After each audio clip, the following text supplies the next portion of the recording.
नमस्कार दोस्तों, मैं आदर्श कटियार आप सभी का स्वागत करता हूं आज की क्लास में।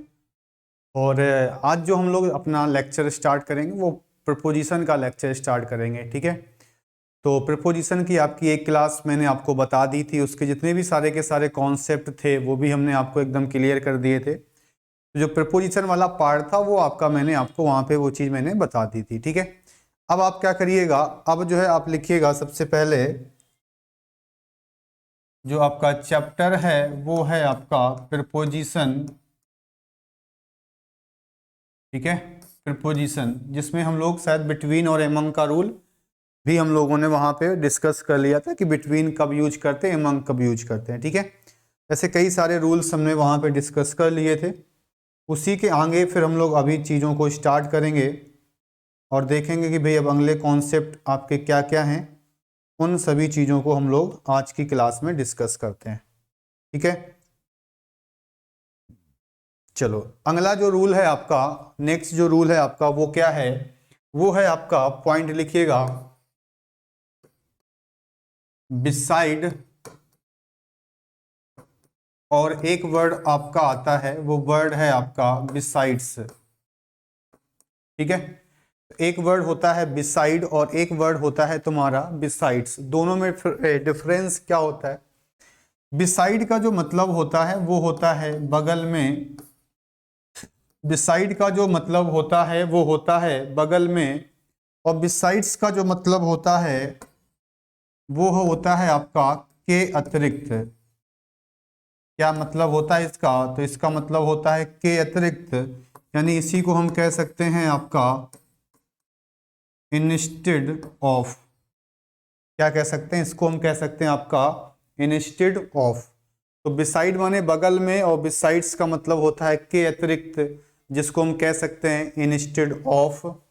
ठीक है, तो ये चीज आपको बात समझ में आई कि नहीं आई? ठीक है, तो अगर हम आपसे कहें कि आपको याद कैसे, भाई ये क्यों एग्जामिनर पूछता है क्वेश्चन, क्यों आपसे एग्जाम में अक्सर क्वेश्चन पूछता है, वो इस वजह से पूछा जाता है कि हम लोग अभी तो पढ़ लिया कि भाई बिसाइड माने बगल में, बिसाइड्स माने के अतिरिक्त, लेकिन बाद में हम लोग चीजों को भूल जाते हैं। तो आपको याद कैसे रखना है? आपको याद रखना है कि इसमें एस एक्स्ट्रा आ रहा है, इसमें एस एक्स्ट्रा आ रहा है, तो इसका मतलब एक्स्ट्रा ही कुछ होता है। तो इसका मतलब बिसाइड्स का जो मतलब होता है वो होता है के अतिरिक्त। क्या होता है इसका मतलब? के अतिरिक्त हो जाता है। अब हम बात करते हैं पहले क्वेश्चन के बारे में। पहले क्वेश्चन के बारे में जब हम बात करते हैं तो सबसे पहला क्वेश्चन लिखिएगा, मोहन इज अ डॉक्टर। सबसे पहला क्वेश्चन है आपका, मोहन इज अ डॉक्टर, और फिर हमने लिखा professor. Mohan is a doctor, फिर हमने लिखा आपके सामने प्रोफेसर। ठीक है, सेकेंड क्वेश्चन देखिएगा, सेकेंड क्वेश्चन देखिएगा। सेकेंड क्वेश्चन आपका क्या है? लिखा मैंने Mohan is sitting. Second question जो है आपका वो क्या है कि मोहन इज सिटिंग, फिर ब्लैंक हमने लिख दिया, यहां पर हमने लिख दिया सोहन। और थर्ड क्वेश्चन देखिएगा, थर्ड क्वेश्चन देखिएगा, मैंने लिखा there is a school. There is a school, there is a school, फिर हमने लिख दिया my house. There is a school, और फिर हमने लिख दिया माई हाउस। ठीक है, तो इनमें से बताना है कि इनमें क्या डिफरेंस है। ठीक है, इसके आंसर्स आपको बताने हैं कि भाई इनमें क्या आंसर निकल के आएगा, कैसे हम इसको करेक्ट करेंगे।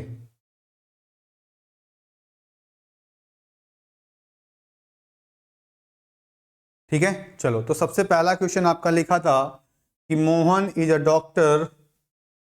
मोहन इज अ डॉक्टर, फिर लिखा था प्रोफेसर। अब आप ये बताओ कि अगर मोहन डॉक्टर होगा तो डॉक्टर है, और डॉक्टर के अलावा वो क्या है, डॉक्टर के अतिरिक्त क्या है, वो एक प्रोफेसर भी है। तो कई सारे लोग होते हैं, आपने देखा होगा हॉस्पिटल में क्या करते हैं, हैलट वगैरह में, कई जगह आपने जो गवर्नमेंट हॉस्पिटल्स होते हैं वहाँ पे डॉक्टर जो होते हैं वो प्रोफेसर का भी काम करते हैं। यानी वो क्या करते हैं भाई, 2 दिन बैठते हैं, 2 दिन आपकी क्लास लेते हैं, इस तरीके का उनका शेड्यूल होता है। तो इसका मतलब क्या होता है, वो डॉक्टर भी है और डॉक्टर के अलावा वो एक प्रोफेसर भी है। तो यहाँ पर हम यूज करेंगे किसका, बिसाइड्स का यूज करेंगे। किसका यूज करेंगे, बिसाइड्स का। और यहाँ पर लिख लीजिएगा प्रोफेसर के पहले ए वर्ड। क्या नोट कर लेना, ए वर्ड नोट कर लीजिएगा, ठीक है। फिर आपका आता मोहन इज सिटिंग सोहन। मोहन कहाँ बैठा है, अगर सोहन के बगल में बैठा होगा, तो अगर बगल में बैठा होगा तो इसका मतलब हम क्या बताएंगे, इसका मतलब हम यूज करेंगे किसका, बिसाइड का। फिर आता है there is school my house, एक स्कूल है कहाँ पर, मेरे घर के बगल में। तो अगर मेरे घर के बगल में कोई स्कूल है तो इसका मतलब हम वहाँ पे कहेंगे बिसाइड माई हाउस। समझ में आई कि नहीं आई बात।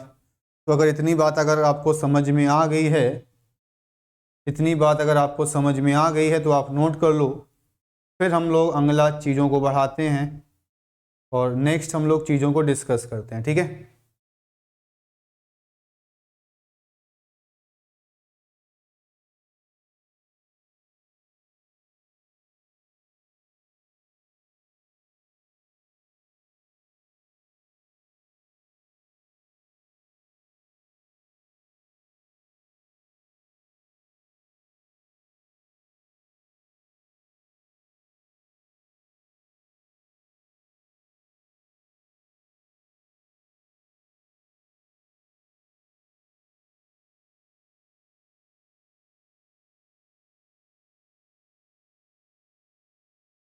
चलो भैया आते हैं अगले नेक्स्ट पॉइंट पे। नेक्स्ट पॉइंट जो है आपका, वो है आपका एलोंग और एलोंग विथ का प्रयोग। नेक्स्ट है आपका एलोंग और आपका एलोंग विथ का प्रयोग। एलोंग और एलोंग विथ का प्रयोग। तो कब एलोंग का यूज करेंगे, कब एलोंग विथ का यूज करेंगे, ठीक है। कब एलोंग का यूज करेंगे और कब हम लोग एलोंग विथ का यूज करेंगे। अब जब एलोंग की बात करते हैं या फिर हम एलोंग विथ की बात करते हैं तो दोनों में डिफरेंस क्या होता है। एलोंग का मतलब क्या होता है, एलोंग का मतलब होता है पैरेलल टू। इसको सेकेंड कलर से मैं लिखता हूँ, बढ़िया समझ में आएगा आपको। एलोंग का मतलब होता है के समांतर। एलोंग का मतलब होता है के समांतर और एलोंग विथ का मतलब होता है के साथ में। एलोंग विथ का मतलब होता है के साथ में, ठीक है। तो एलोंग का मतलब हो जाता है के समांतर, एलोंग विथ का मतलब हो जाता है के साथ में। तो जब के समांतर की बात करेंगे तो इसको हम कहते हैं पैरेलल, और पैरेलल के साथ भी आपका टू आता है। तो जब हम के साथ में की बात करते हैं तो इसका मतलब निकल के आता है इन द कंपनी ऑफ, ठीक है। इसका मतलब निकल के आता है इन द कंपनी ऑफ, ठीक है। पहला क्वेश्चन लिखिएगा, पहला क्वेश्चन लिखिएगा कि Rahul is walking, Rahul is walking, Rahul is walking blank लिख दिया मैंने। राहुल इज वॉकिंग ब्लैंक, फिर मैंने लिख दिया रिवर, रिवर, फिर हमने लिख दिया द रिवर बैंक, ठीक है। सेकेंड क्वेश्चन पे अगर हम आते हैं, सेकेंड क्वेश्चन पे अगर हम आते हैं तो लिखा please carry all the original documents, please carry all the original documents, फिर हमने लिखा two passport size, two passport size photographs, two passport size photographs, ठीक है। दो क्वेश्चन ये हो गए, एक और लिख लो, ठीक है। क्या लिखना है, थर्ड क्वेश्चन लिखिएगा आपकी please draw a line, please draw a line फिर आपने लिख दिया पॉलीगन, ठीक है, फिर आपने लिख दिया पॉलीगन। तो ये 3 प्रश्न आपके सामने हैं, फर्स्ट है, सेकंड है और आपका थर्ड है, ठीक है, ये चीज, ठीक है ना।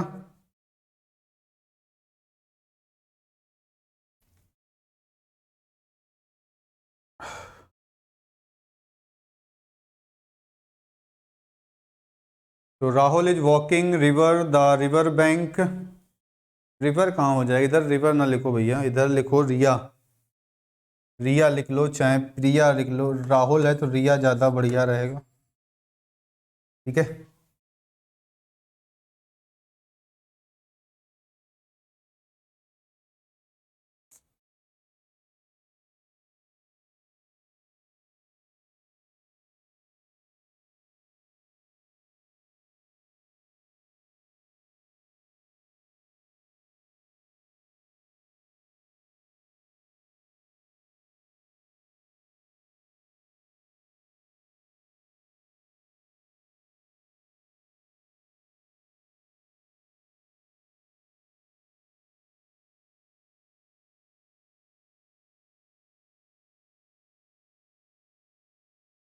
चलो पहले क्वेश्चन को समझते हैं। सबसे पहला क्वेश्चन आपके सामने है, क्या है पहला क्वेश्चन आपके सामने।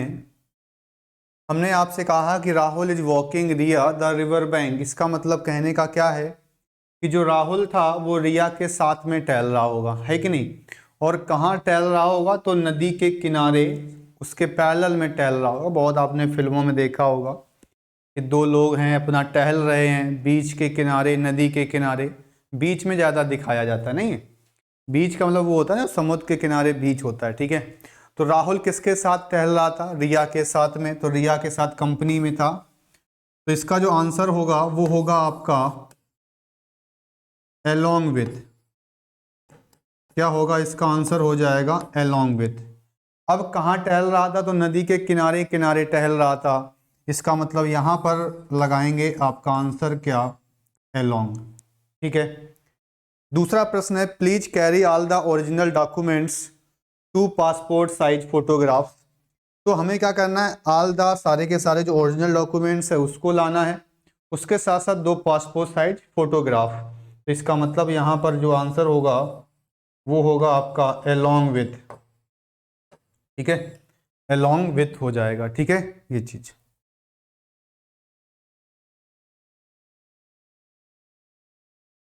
अब आ जाओ, तीसरा क्वेश्चन है, please draw a line polygon. तो लाइन वगैरह हम, पॉलीगन है कोई फिगर वगैरह बनाते हैं तो उसके पैरेलल में लाइन खींचते हैं। तो इसका जो आंसर हो जाएगा वो हो जाएगा आपका along, इसका जो आंसर हो जाएगा वो क्या हो जाएगा आपका, वो हो जाएगा आपका along हो जाएगा, ठीक है भाई, ये चीज़ है। अब हम आते हैं अगले रूल पे।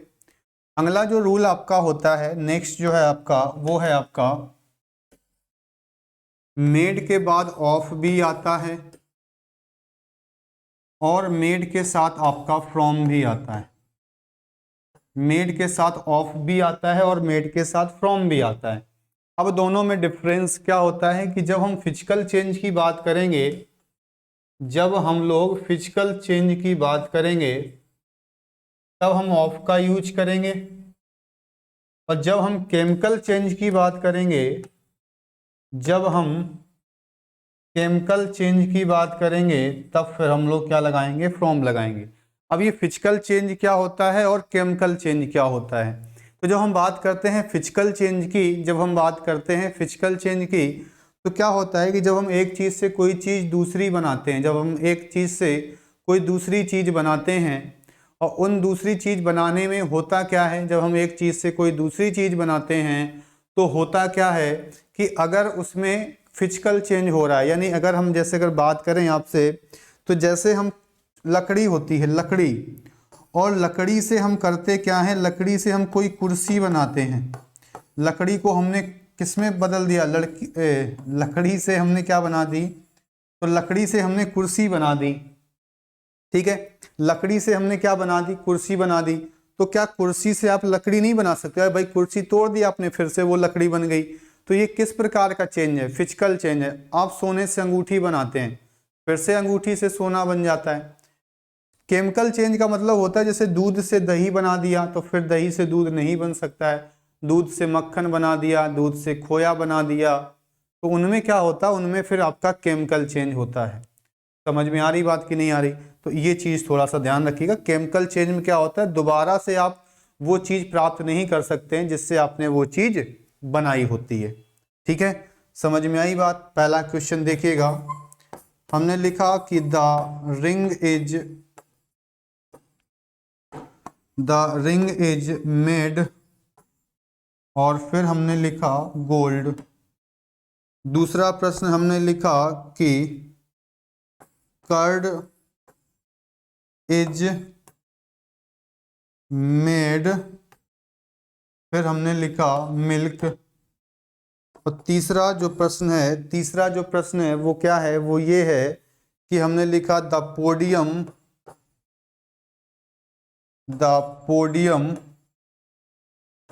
इज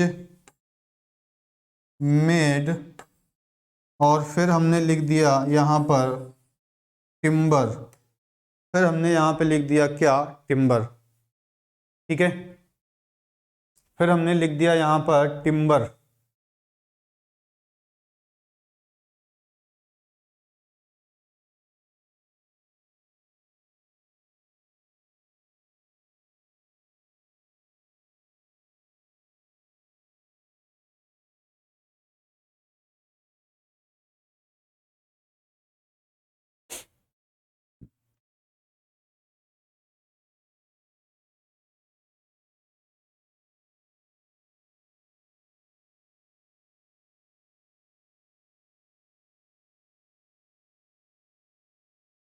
ठीक है, चलो, तो पहला जो क्वेश्चन आपके सामने लिखा हुआ है, सबसे पहला जो क्वेश्चन आपके सामने लिखा हुआ है वो क्या है, वो ये है कि इसमें लिखा है द रिंग इज मेड, फिर लिखा है गोल्ड।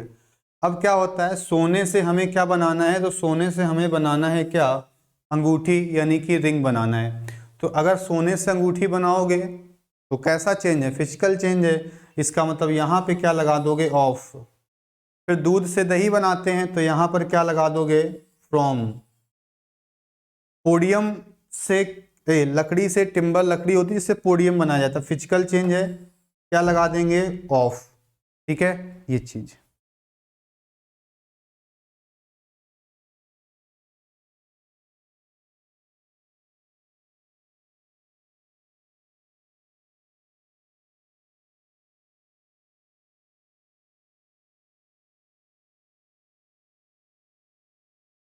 चलो देखो, इसके बाद नेक्स्ट पॉइंट आपका आता है, वो आपका आता है इन फ्रंट ऑफ और बिफोर का प्रयोग। नेक्स्ट जो पॉइंट है वो है आपका इन फ्रंट ऑफ और बिफोर का प्रयोग। इन फ्रंट ऑफ और बिफोर का प्रयोग, तो इन फ्रंट ऑफ का मतलब भी होता है के सामने, इन फ्रंट ऑफ का मतलब भी होता है के सामने, बिफोर का मतलब भी होता है के सामने, इन दोनों का मतलब होता है के सामने। इन फ्रंट ऑफ का मतलब भी के सामने, बिफोर का मतलब भी होता है के सामने। ठीक है, तो इन दोनों का मतलब ही होता है के सामने, चाहे वो आपका इन फ्रंट ऑफ हो और चाहे आपका बिफोर हो। ठीक है, इन फ्रंट ऑफ का मतलब क्या होता है, इन फ्रंट ऑफ का मतलब क्या होता है, इसका मतलब होता है नॉन लिविंग के सामने। नॉन लिविंग का मतलब होता है किसी निर्जीव के सामने अगर है तो आप यूज करेंगे इन फ्रंट ऑफ का, और किसी लिविंग के सामने हैं अगर आप, लिविंग का मतलब होता है अगर आप किसी सजीव के सामने हैं तब फिर आप यूज करते हैं किसका, तो फिर आप यूज करते हैं बिफोर का। ठीक है, क्वेश्चन देखिएगा, पहला क्वेश्चन आपके सामने है, मैंने कहा आपसे कि ही स्पोक हिज फादर। पहला क्वेश्चन है आपका ही स्पोक, फिर ब्लैंक है, फिर है आपका हिज फादर। सेकेंड क्वेश्चन देखिएगा, सेकेंड क्वेश्चन देखिएगा, लिखा है Rohan parked his car, Rohan parked his car, और फिर हमने लिख दिया माई गेट। ठीक है। और जो तीसरा प्रश्न आपका है, थर्ड क्वेश्चन है आपका, वो क्या है? The convicted, the convicted appeared, the convicted appeared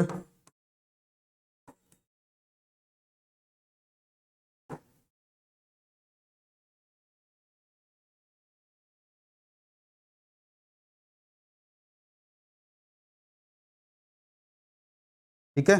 चलो एक क्वेश्चन और लिख देते हैं। फोर्थ नंबर क्वेश्चन है आपका कि यू शुड प्रे, और फिर हमने लिख दिया गॉड। ठीक है। तो ये चार प्रश्न आपके सामने हो जाएंगे। चारों के चारों आपके बड़े बेहतरीन से प्रश्न हैं। पहला है he spoke his father, Rohan park his car, the convicted appeared before the जज, और यू शुड प्रे गॉड। ठीक है।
चलो पहला प्रश्न जो आपके सामने है वो है आपका क्या? ही स्पोक लिखा है हिज फादर। क्या लिखा है? He spoke his father. तो हम लोग जब अपने पिताजी के सामने बोलते हैं तो वो लिविंग की बात करते हैं। इसका मतलब इसका जो आंसर है वो बिफोर सही होगा। दूसरा क्वेश्चन है कि रोहन ने अपनी कार पार्क कर दी है कहाँ पर? मेरे गेट के सामने। लिखा भी होता है, आप जब ध्यान दीजिएगा तो वहाँ लिखा होता है कि don't park your car in front of my gate. किसी के गेट के सामने कार पार्क ना करो। जब सामने की बात करते हैं तो इसका मतलब है इसका जो आंसर हो जाएगा वो हो जाएगा इन फ्रंट ऑफ। तीसरा है द कन्विक्टेड माने अपराधी अपीयर्ड होता है जज के सामने, तो इसका मतलब हम यहाँ पे क्या कहेंगे? बिफोर द जज। फिर आता है यू शुड प्रे गॉड, तो आपको प्रार्थना करनी चाहिए भगवान के सामने। भगवान को हम लोग लिविंग मानते हैं। क्या मानते हैं? लिविंग। तो जब लिविंग मानोगे अगर भगवान को तो इसका मतलब इसके लिए क्या यूज करोगे? तो इसके लिए यूज करोगे बिफोर। ठीक है। तो इसके लिए क्या यूज कर दोगे? तो इसके लिए आप यूज करेंगे किसका? बिफोर का यूज करेंगे। ठीक है। तो इतनी बात अगर आपको समझ में आ गई हो तो नोट कर लो, फिर हम लोग आगे चीज़ों को बढ़ाते हैं और कुछ बढ़िया बढ़िया प्रश्न देखते हैं।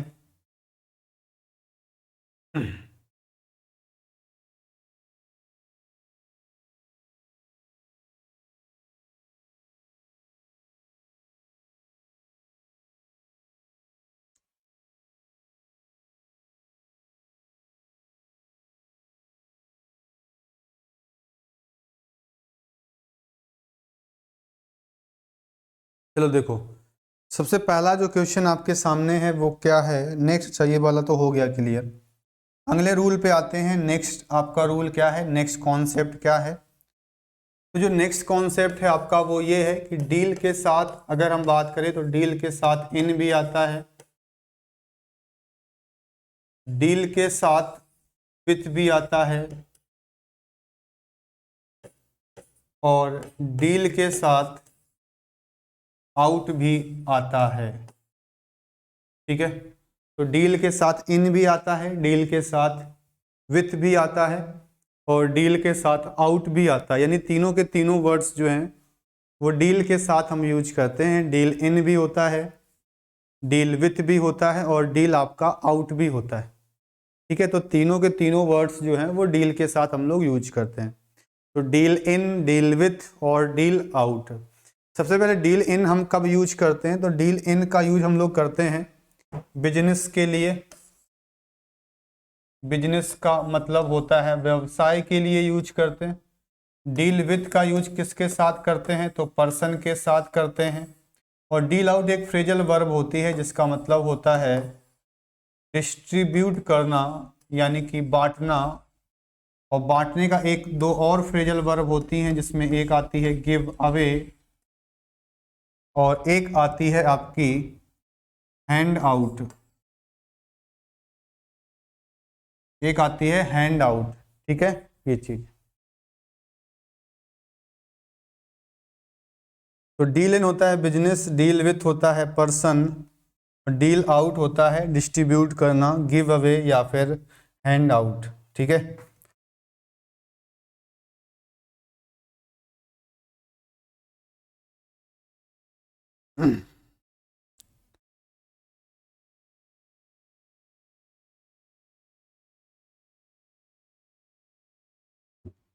ठीक है। इतनी बात समझ में आ गई आपको? तो इतनी बात समझ में आ गई होगी तो क्वेश्चन लिखिएगा। सबसे पहला क्वेश्चन है आपका,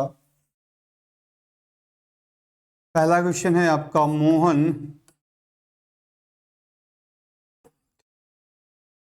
डील्स, फिर लिखा मैंने garments,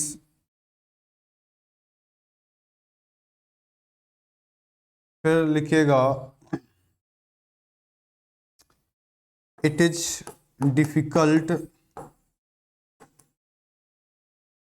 it is difficult blank है, ब्लैंक अभी तो नहीं हो पाएगा। It is difficult to deal, it is difficult to deal.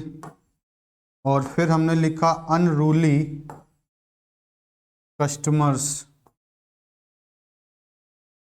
Unruly customers. ठीक है, और तीसरा जो प्रश्न है आपका, तीसरा जो प्रश्न है वो ये है कि डेल डील, फिर लिखा मैंने दीज स्वीट्स, फिर है आपका एमंग द स्टूडेंट्स। रूल मैंने आपको समझा ही दिया है किस तरीके से होगा। ठीक है, तो आप लोग एकदम प्रयास करो सभी भाई। ठीक है, एक बार आप अपने मन से किया करो कि भाई इसका आंसर क्या होगा। फिर जैसे ही मैं बताया करूं तो फिर समझा करो कि जो मैं कह रहा था वो सही हो रहा है कि वो गलत हो रहा है। ठीक है, कि जो हमने आपको सिखाया है वो सही हो रहा है हमारा या फिर वो हमारा गलत हो रहा है।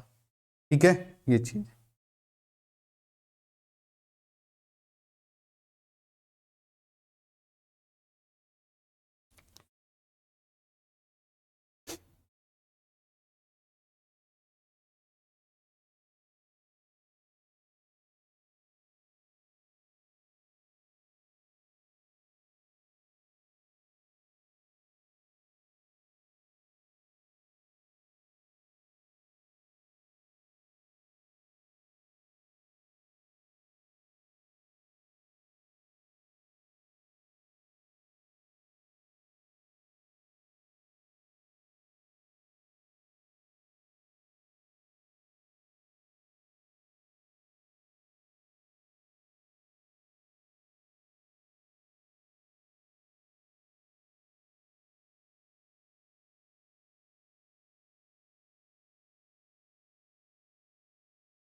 चलो देखो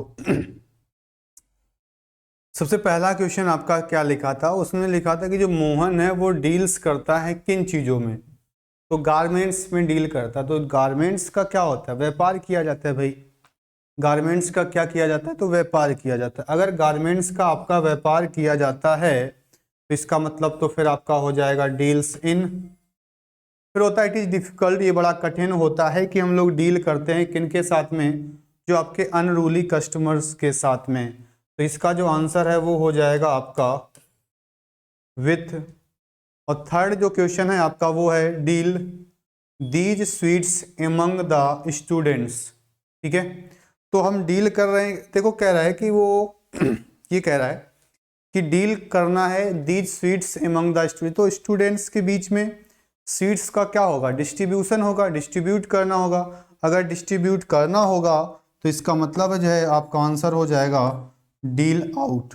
ठीक है, आपका आंसर हो जाएगा डील आउट। और डील आउट का मतलब होता है क्या करना, तो स्टूडेंट्स में जो है मिठाई बांटने की बात हो रही है। ठीक है, चलो अब हम बढ़ते हैं अपने अगले पॉइंट पे। नेक्स्ट जो पॉइंट है, ये छोटे छोटे से पॉइंट आपके लिए बहुत इंपॉर्टेंट हो जाते हैं, क्योंकि भाई जैसे क्वेश्चन आता है, अगर भाई आपसे एग्जाम में क्वेश्चन पूछ रहा है वो, तो अगर आपसे एग्जाम में उसने क्वेश्चन पूछा है तो होता क्या है, मान लो उसने हो सकता है उसने वही वाला एक ही क्वेश्चन पूछ लिया, तो होता क्या भाई 2 नंबर का हो गया तुम्हारा। तो अगर तुम्हारा सही निकल गया तब तो ठीक है, गलत हो गया तो फिर तब उस चीज़ का महत्व हमें समझ में आता है कि ये बहुत छोटी चीज़ें तो नहीं थी लेकिन इम्पोर्टेंट बहुत ज़्यादा थी। ठीक है, चलो तो हम बात कर रहे थे इसी के बारे में। ठीक है, तो हम लोग बात कर रहे थे इसके बारे में। तो सबसे पहला पॉइंट हमारा यही है, सबसे पहला जो पॉइंट है हमारा वो यही है, क्या क्या है हमारा सबसे पहला पॉइंट, वो ये है कि सबसे पहला पॉइंट है आपका ऑर्डर का रूल क्या होता है, ऑर्डर। तो ऑर्डर के साथ याद रखिएगा कि भाई जो ऑर्डर होता है वो 2 काम करता है। ऑर्डर जो है वो नाउन का भी काम करता है, और जो ऑर्डर है ये तुम्हारा वर्ब का भी काम करता है। तो ऑर्डर जो है वो नाउन का भी काम करता है और ऑर्डर आपका वर्ब का भी काम करता है। तो जब ऑर्डर आपका जब नाउन का काम करता है, जब ऑर्डर आपका नाउन का काम करता है तो इसके साथ या तो ऑफ लगाते हैं या फिर हम लोग फॉर लगाते हैं। लेकिन जब ये वर्ब का काम करता है तो इसके साथ कोई प्रीपोजिशन नहीं आती है, नो प्रीपोजिशन। अगर एग्जाम में पूछता है तो ये वाला ज़्यादा चांसेस रहते हैं पूछने के बाद वाले के। ठीक है, तो पहला क्वेश्चन आपके सामने लिखा हुआ है मैंने क्या, पहला क्वेश्चन आपके सामने लिखा हुआ मैंने क्या कि he gave me an order, फिर हमने यहाँ पे लिखा अ कप ऑफ टी। और दूसरा क्वेश्चन मैंने लिखा, हमने कहा ही ऑर्डर्ड, फिर हमने लिखा अ कप ऑफ टी। ठीक है, तो ये 2 क्वेश्चन आपके सामने हैं, इसमें बताओ किस में होगा, फर्स्ट में आएगी प्रीपोजिशन या फिर सेकंड में आएगी प्रीपोजिशन।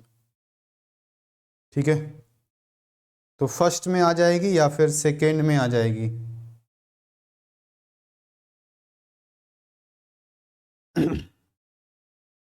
तो सबसे पहला क्वेश्चन था कि he gave me an order, फिर ये हमें दिया है अ कप ऑफ टी का। ठीक है, तो इसमें अगर हम देखें, इसमें अगर हम देखें तो यहाँ पर आर्टिकल लगा हुआ है, क्या लगा हुआ है, आर्टिकल। आर्टिकल लगने से हमें ये पता चल गया कि जो ऑर्डर है यहाँ पे वो नाउन का काम कर रहा है। ऑर्डर यहाँ पे नाउन का काम कर रहा है, अगर नाउन का काम कर रहा है तो इसके साथ हम लगा देंगे ऑफ। दूसरा है he ordered a cup of tea, तो he ordered a cup of tea का मतलब है कि यहाँ पर अगर हम देखें तो यहाँ पर सब्जेक्ट है और सब्जेक्ट के बाद वर्ब आती है, आपने ऐसे पहचान लिया।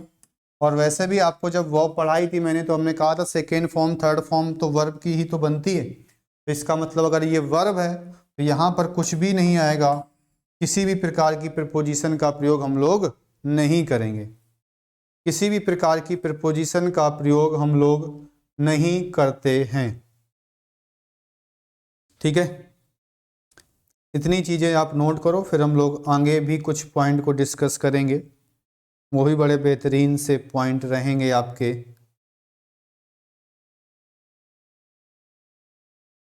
चलो, तो ये ऑर्डर वाला कॉन्सेप्ट क्लियर हो गया। अब हम आते हैं साइन और सिग्नेचर।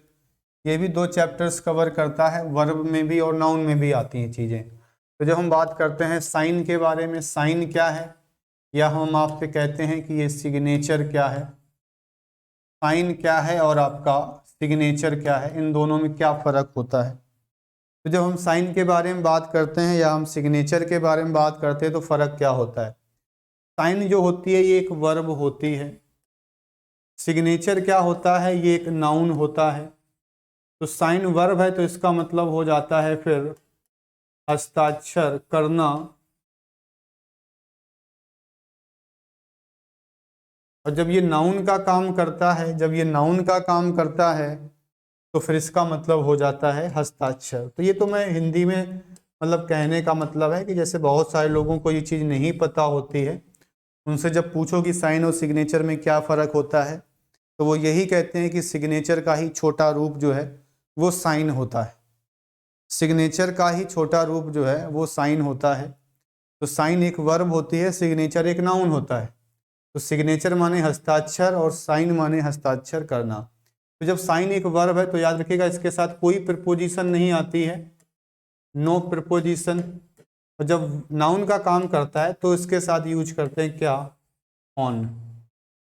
ठीक है, तो जब नाउन का काम करते हैं तो इसके साथ यूज करते हैं किसका, ऑन का यूज करते हैं। ठीक है, तो पहला क्वेश्चन देखिएगा, जैसे हमने कहा आपसे कि साइन दिस पेपर,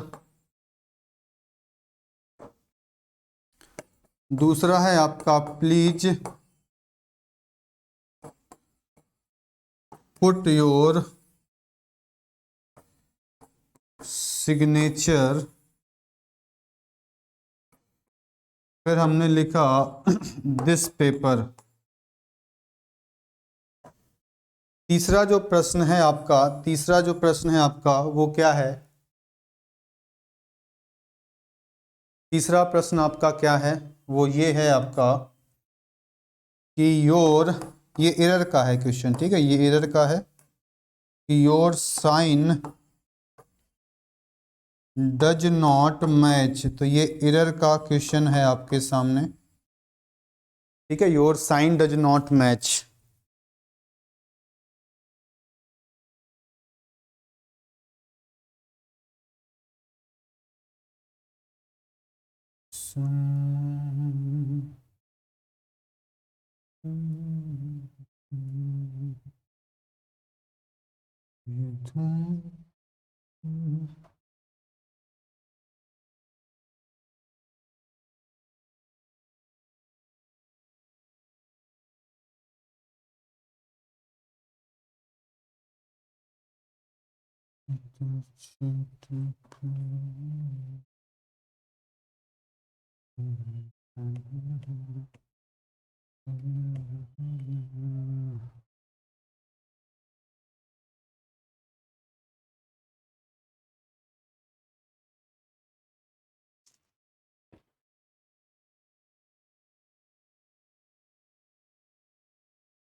चलो देखते हैं, पहले क्वेश्चन को समझते हैं। लिखा है साइन दिस पेपर, क्या लिखा है आपके सामने, लिखा है उसने साइन दिस पेपर। अब आप ये बताओ, अगर उसने लिखा है कि साइन दिस पेपर, तो तुम बताओ ये सेंटेंस कैसा है। ये जो सेंटेंस आपका दिया हुआ है ये इम्परेटिव सेंटेंस है। ये सेंटेंस जो आपका दिया हुआ है ये एक इम्परेटिव सेंटेंस है। ये एक कैसा सेंटेंस है आपका, तो ये एक इम्परेटिव सेंटेंस है। अगर आपका ये एक इम्परेटिव सेंटेंस है, अगर आपका ये एक इम्परेटिव सेंटेंस है, तो आप बताइए कि इम्परेटिव सेंटेंस की शुरुआत किससे होती है। तो आप बताएं कि इम्परेटिव जो सेंटेंस होते हैं उनकी शुरुआत मेन वर्ब से होती है। तो अगर ये मेन वर्ब से होती है, अगर ये मेन वर्ब से होती है, तो इसका मतलब है कि ये मेन वर्ब हो गई। तो इसका मतलब वर्ब है, तो यहाँ पे कोई प्रीपोजिशन नहीं आएगी। ठीक है, तो ये होगा इसका आंसर। फिर लिखा प्लीज पुट योर सिग्नेचर, फिर लिखा है दिस पेपर। ठीक है, तो यहाँ पर अगर देखें तो योर है, योर एक पजेसिव है जिसके बाद आता है आपका नाउन। ठीक है, तो योर एक पजेसिव है जिसके बाद आता है नाउन। तो अगर इसके बाद नाउन है तो यहाँ पर आ जाएगा सीधे सीधे ऑन प्रीपोजिशन। ठीक है, फिर लिखा है your sign does not match. तो इसका जो आंसर है वो क्या होगा, योर के बाद योर एक पजेसिव होता है जिसके बाद नाउन आता है। तो साइन यहाँ पर क्या है, वर्ब है। साइन यहाँ पे क्या है, वर्ब है। तो इसका मतलब इस वर्ब का नाउन कैसे बनेगा, सिग्नेचर से बन जाएगा। तो यहाँ जो इसका राइट आंसर निकल के आएगा, यहाँ पे जो इसका राइट आंसर निकल के आएगा वो आ जाएगा क्या, your signature does not match.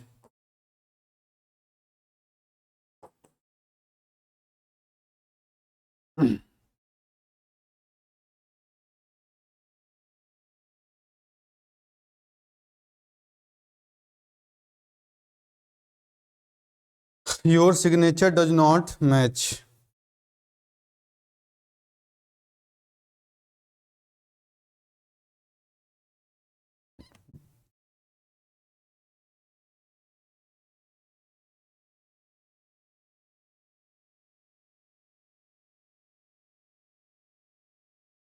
चलो देखो, अब आते हैं अपने अगले पॉइंट पे। नेक्स्ट पॉइंट आपका क्या है, नेक्स्ट पॉइंट जो है आपका वो रूल है किसका, वो रूल है आपका एक कंपनी का।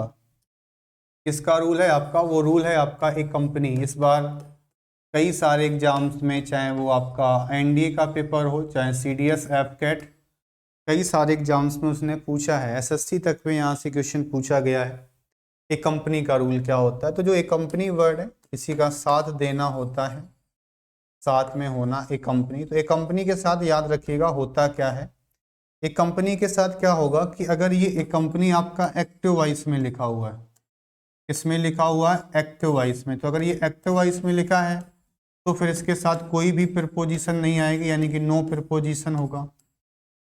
लेकिन जब ये पैसिव वॉइस में हो जाएगी, अगर ये पैसिव वॉइस में हो जाएगी, अगर ये पैसिव वॉइस में हो जाएगी, तो फिर इसके साथ हम यूज करेंगे किसका, बाई का यूज करेंगे। ठीक है, तो अगर एक कंपनी आपकी एक्टिव वॉइस में है तो कोई प्रीपोजिशन नहीं, अगर पैसिव वॉइस में है तो हम इसके साथ किसका यूज करते हैं, तो इसके साथ हम यूज करते हैं किसका, बाई का।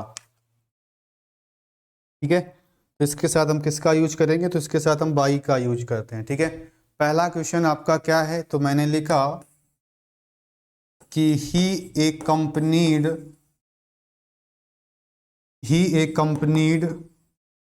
फिर हमने लिखा मी। दूसरा क्वेश्चन हमने लिखा कि I was I was a कंपनीड,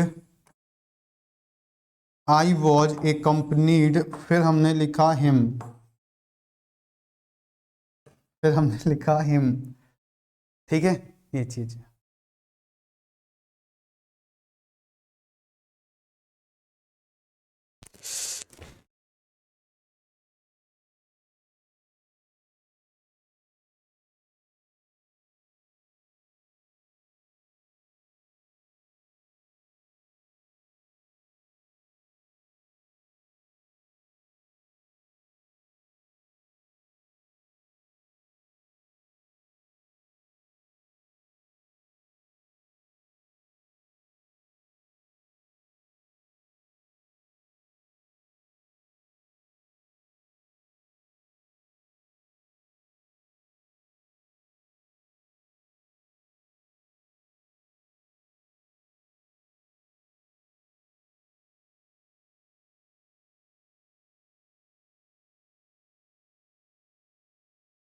हर हर महादेव।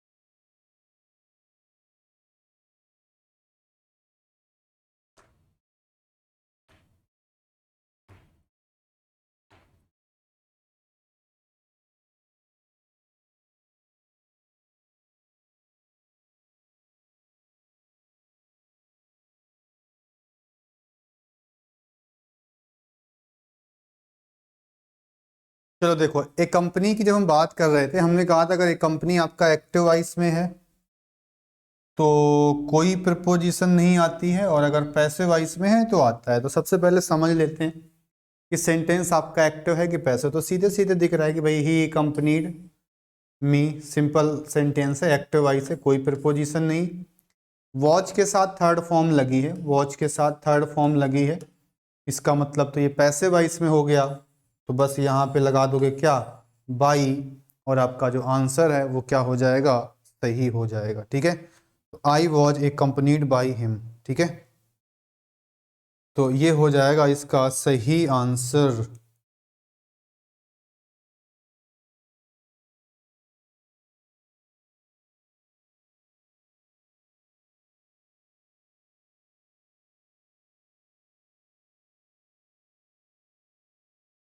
ठीक है, चलो इतना अगर आप लोगों ने नोट कर लिया हो भैया, तो हम अगले पॉइंट पे बढ़ते हैं। अगला जो पॉइंट होता है आपका वो है पेयर ऑफ प्रिपोजिशन का। अगला जो पॉइंट है आपका वो है पेयर ऑफ प्रिपोजिशन का। अब ये पेयर ऑफ प्रिपोजिशन का कहने का मतलब क्या है, तो इसका सीधा सीधा मतलब यही है कि कुछ पेयर तरीके से प्रिपोजिशन पूछता है कि भाई इनके साथ ये चीज़ आती है, इनके साथ ये चीज़ नहीं आती है। ठीक है, तो ये हमसे पूछता है। तो हम बात करेंगे अब अपने पेयर ऑफ प्रिपोजिशन कैसे पूछता है। ठीक है, तो जैसे सबसे पहला वर्ड हमने आपके सामने लिखा, एक वर्ड होता है डिजायर, एक वर्ड होता है तुम्हारा प्यारा सा वर्ड है डिजायरस, फिर ऐसे एक वर्ड आपका आता है कॉन्फिडेंट, और एक वर्ड आपका आता है ऐसे ही कॉन्फिडेंस। ठीक है, तीसरा अगर हम आपसे बात करें, तीसरा अगर हम आपसे कहें तो तीसरा वर्ड क्या आता है, तीसरा जो वर्ड आपके सामने है वो है आपका होप और होपफुल। ऐसे ही हम बात करते हैं केयर, फिर आता है टेक केयर, फिर आपका आ जाता है क्या, तो फिर आपका आ जाता है टेक केयर। ठीक है, अब एक एक करके समझ लेते हैं इनमें कैसे परिवर्तन होगा। इनमें परिवर्तन भाई ऐसे होगा कि जो डिजायर होता है, इच्छा होती है, तो किसी के लिए इच्छा होती है आपके मन में, तो जैसे आपको डिजायर पूछता है कि डिजायर के साथ कौन सी प्रिपोजिशन आती है, तो आप बताएंगे कि डिजायर के साथ हम फॉर का यूज करते हैं, क्योंकि डिजायर माने इच्छा होती है, और इच्छा हमारी किसी के लिए होती है भाई, है कि नहीं। आपकी इच्छा है, किसी के लिए इच्छा है, कोई समस्या नहीं, इच्छाएं बहुत सारी होती हैं और इच्छा होना जरूरी भी है। तो डिजायर माने इच्छा होती है तुम्हारी, विश माने इच्छा होती है आपकी, क्रेव माने इच्छा होती है आपकी, यर्न माने इच्छा होती है आपकी, यर्न। ठीक है, तो ये भी तो इच्छा होती है, लस्ट भी इच्छा होती है आपकी। तो इन सभी के साथ जो होता है वो फॉर का यूज करते हैं। तो जब सभी का मतलब ही सेम है, अगर अगर सबका मतलब सेम है, तो हम कह सकते हैं कि सबके साथ प्रिपोजिशन भी कैसी आएगी, तो सेम प्रिपोजिशन आएगी।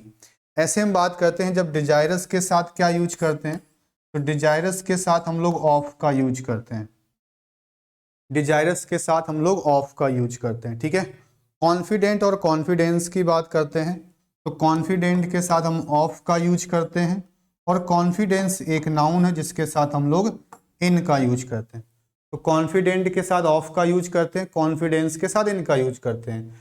हम जब बात करते हैं होप के साथ क्या लगाओगे, तो होप के साथ फॉर लगाते हो और होपफुल के साथ ऑफ लगाते हो, ठीक है। फिर जब हम केयर की बात करते हैं तो केयर के साथ फॉर आता है और टेक केयर के साथ आपका ऑफ आता है, ठीक है। तो केयर के साथ फॉर आता है और टेक केयर के साथ आपका ऑफ आता है, ठीक है। तो इतनी चीज़ें ध्यान रखिएगा कि केयर के साथ फॉर लगा देंगे और टेक केयर के साथ हम लोग ऑफ लगा देंगे, ठीक है। तो केयर के साथ फॉर लगा देंगे, टेक केयर के साथ ऑफ लगा देंगे, ठीक है। चलो ऐसे कुछ वर्ड और आपके मिल जाएंगे। जैसे हम बात करें अफेक्शन के बारे में, तो एक वर्ड हमसे पूछता है वो अफेक्शन,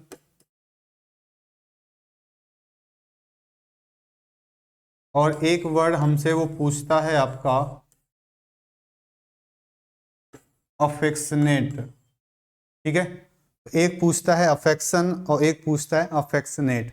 ऐसी एक वर्ड आपको मिलता है कैपेसिटी, कैपेसिटी, और एक वर्ड मिलता है हमको कैपेबिलिटी। एक वर्ड मिलता है कैपेसिटी और एक वर्ड मिलता है कैपेबिलिटी, ठीक है। फिर ऐसी वर्ड हमको मिलता है फेथ, फेथ, और एक वर्ड मिलता है इसी के साथ में फेथफुल। तो फेथ मिलेगा और फेथफुल मिलता है, ठीक है। तो एक मिलता है फेथ और एक मिलता है फेथफुल। फिर हम बात करते हैं तो एक वर्ड ऐसे हमको मिलता है प्राउड, और एक वर्ड आपको मिलेगा वो वर्ड है तुम्हारा प्राइड। एक वर्ड मिलता है प्राउड और एक वर्ड मिलता है आपका प्राइड, ठीक है। फिर जब हम सर्च के बारे में बात करते हैं तो सर्च से रिलेटेड भी कुछ वर्ड मिलता है। जैसे कभी कभी तो सर्च मिलता है तब हम क्या लगाएंगे, और अगर आपको मिलता है इन सर्च, इन सर्च, तब फिर आप क्या यूज करते हैं, ठीक है। तो ये हमें बताना है भैया।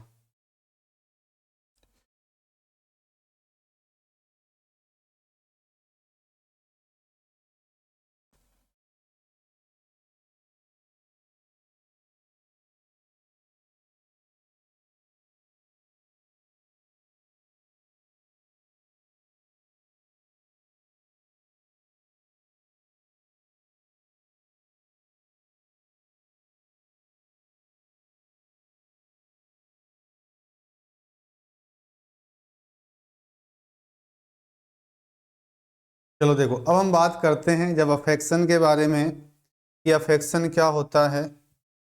तो अफेक्शन के बारे में अगर हम बात करें तो अफेक्शन के साथ क्या आता है, अफेक्शन के साथ फॉर आता है। अफेक्शन के साथ फॉर आता है, प्रेम होता है किसी के लिए। और अफेक्शनेट के साथ क्या आता है, तो अफेक्शनेट के साथ टू आता है। ऐसे हम बात करते हैं कैपेसिटी के बारे में, तो कैपेसिटी के साथ फॉर आता है, कैपेबिलिटी के साथ आपका ऑफ आता है, कैपेसिटी फॉर कैपेबिलिटी ऑफ। फिर हम बात करते हैं फेथ, आपका एक विश्वास होता है, इन आता है। फेथफुल के साथ में टू आता है, प्राउड के साथ ऑफ आता है और प्राइड के साथ इन आता है। सर्च के साथ फॉर आता है और इन सर्च जब पूरा आएगा तो इसके साथ क्या आ जाएगा, ऑफ आ जाएगा। कहने का मतलब है कि अगर सर्च लिखा है तो आप फॉर लगाएंगे, अगर इन सर्च लिखा है तो आप ऑफ लगा देंगे। फेथ माने विश्वास तो इन लगा देंगे, फेथफुल है तो टू लगा देंगे। जब इसी अगर हम विश्वास की ही बात कर लें आपसे, तो फेथ माने भाई विश्वास होता है, बिलीव माने भी तो विश्वास होता है, और ट्रस्ट भी तो आपका विश्वास होता है जो आप जिससे करते हैं, वो ट्रस्ट फिर आपका तोड़ दिया जाता है कि नहीं। तो ट्रस्ट आपका विश्वास होता है, ठीक है। ट्रस्ट आपका विश्वास होता है, इस चीज को ध्यान रखिएगा।